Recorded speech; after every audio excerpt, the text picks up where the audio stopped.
ఇది మన first vlog అండి.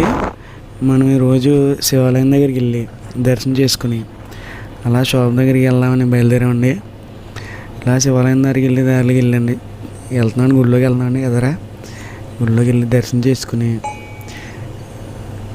అన్నం పెట్టుకునండి శుభ్రంగా షాప్ దగ్గరికి వెళ్ళి షాప్ తీసుకుని మళ్ళీ షాప్ దగ్గరికి బయలుదేరినాను. షాప్ దగ్గరికి బయలుదేరి ఇక్కడి నుంచి ఒక 1 కిలోమీటర్ ఉంటుందండి.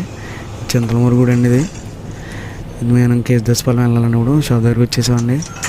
తాళం తీసుకుని శుభ్రంగా మనం షాప్ తీస్తున్నామండి. షాప్ తీసి షాప్ ఓపెన్ చేస్తున్నాండి. తాళం తీయలేదు, తీస్తున్నాండి. తీసి ఇలా షాప్ తీసండి. ఇది మా షాప్ అండి. షాప్ దగ్గరికి వచ్చండి, స్విచ్ కరెంట్ వేసుకుని మనం కౌంటర్ దగ్గరికి వెళ్ళి చాక్లెట్లు అండి, గల్ఫ్ చాక్లెట్లు చాలా బాగుంటాయండి. మన అమ్మతో వచ్చిందండి, దానికి బెల్లం ముక్క పెట్టేసి మనం షాప్లోకి వెళ్ళిపోతామండి. బెల్లం కేజీ కావాలన్నారండి, కేజీ బెల్లం కట్టేసండి కుర్రోడికండి ఇచ్చేసామండి. మళ్ళీ రేపు కలుద్దాం.